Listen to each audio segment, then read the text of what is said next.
श्री कृष्ण कहते हैं कि हमारा मन ही हमारे दुखों का असली कारण होता है। जो व्यक्ति अपने मन पर काबू पा लेता है वह मन में उठने वाली बेकार की चिंताओं को दूर कर सकता है। जिस जीवात्मा द्वारा मन और इंद्रियों सहित शरीर जीता हुआ है उस जीवात्मा का वह आप ही मित्र है, और जिसके द्वारा मन तथा इंद्रियों सहित शरीर नहीं जीता गया है उसके लिए वह आप ही शत्रु के सदृश शत्रुता में बरतता है। तो चलिए आरंभ करते हैं गीता का 6वां अध्याय ध्यान योग। श्री कृष्ण भगवान बोले, हे अर्जुन, जिसकी कर्म फल में आसक्ति नहीं और कर्मों को करता है वही सन्यासी और योगी है, और जिसने हवन आदि लौकिक कर्म छोड़ दिए हैं वे योगी नहीं है।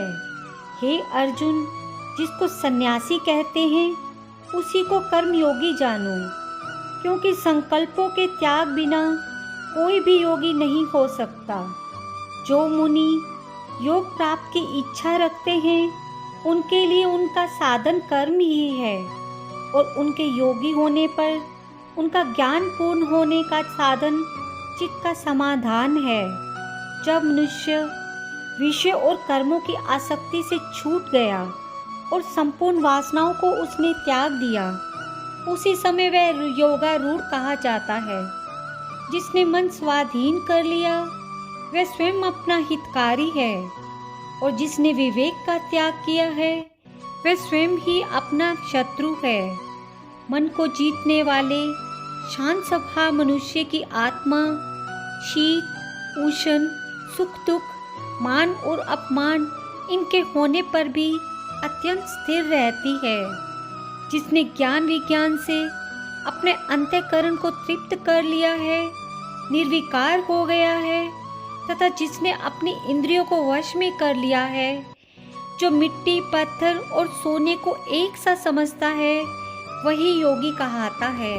मित्र शत्रु उदासीन द्वेषी मध्यस्थ द्वेष करने योग्य बंधु वर्ग साधु और पापी इन सब में जो समान दृष्टि रखता है वही श्रेष्ठ है। योगी पुरुष को मन और आत्मा को अपने वश में करके वासनाओं और समस्त प्रपंचों को त्याग किसी एकांत स्थान में पहले कुश उसके ऊपर मृगादिकों का चर्म उसके ऊपर वस्त्र बिछावे।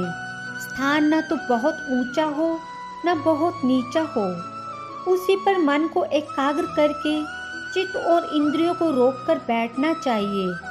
आत्म शुद्धि के लिए योग करना चाहिए। शरीर मस्तक और गर्दन को सम करके अचल होकर और स्थिर होकर अपनी नाक के अग्रभाग को देखता हुआ सब दिशाओं से अपनी दृष्टि हटाए। भय रहित होकर शांत चित्त से ब्रह्मचार्य व्रत पालन कर मन को रोककर मुझ में ही लीन हो मन को योग में लगावे। इस प्रकार मन को वश में करने वाले योगी को निरंतर योगाभ्यास करते रहने में मुझ में रहने वाली और अंत में निर्वाण अर्थात मेरे स्वरूप में लीन करने वाली शांति प्राप्त होती है। अर्जुन, जो अधिक भोजन खाता है या अनेक दिन उपवास करता है, जो बहुत सोता या जागता रहता है, उसको योग नहीं प्राप्त होता। जो उपयुक्त आहार और विहार करता है, कर्मों का योग रीति से पालन करता है, जो यथा समय सोता और जागता है, योग ऐसे पुरुष का दुख मिटा देता है। तब संयम को प्राप्त हुआ चित्त अपने आत्मा में ही स्थित हो जाता है और सब कामनाओं से निवृत्त हो जाता है, तभी योगी पद पा जाता है। जिस प्रकार वायु रहित स्थान में रखा हुआ दीपक चलायमान नहीं होता है, उसी प्रकार योगी अपने चित्त को निश्चल रखकर उसका संयम करता है और अंतःकरण की समाधि लगाता है।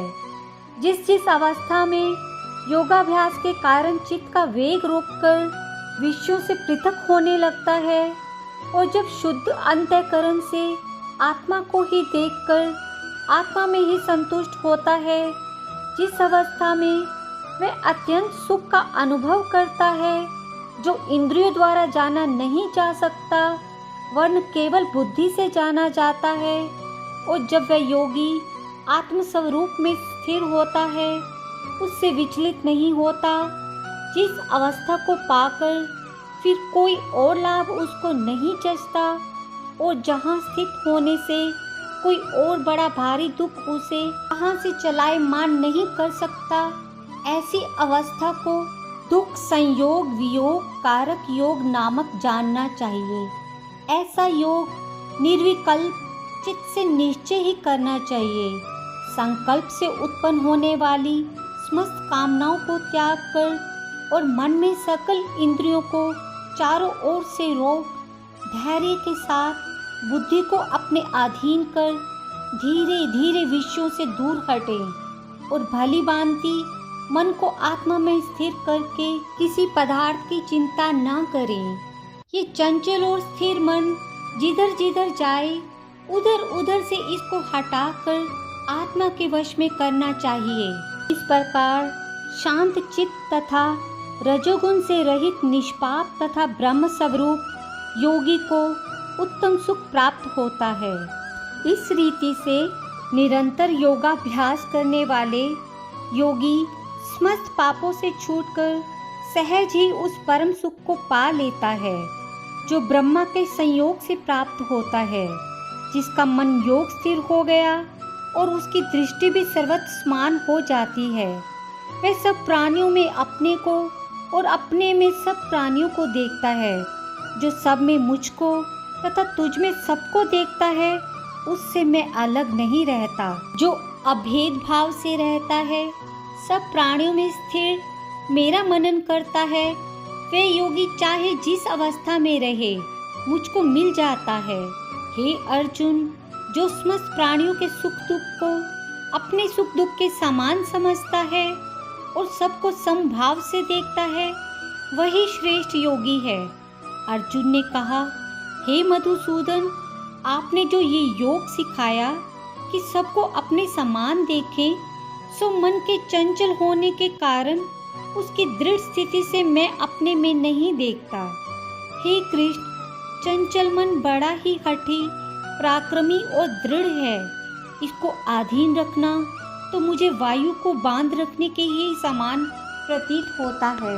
श्री कृष्ण भगवान ने कहा, हे माँ बाहो, इसमें संदेह नहीं कि मन अति चंचल है और इसे वश में करना बड़ा ही कठिन है, तो भी अभ्यास और वैराग्य से अधीन कर लिया जा सकता है।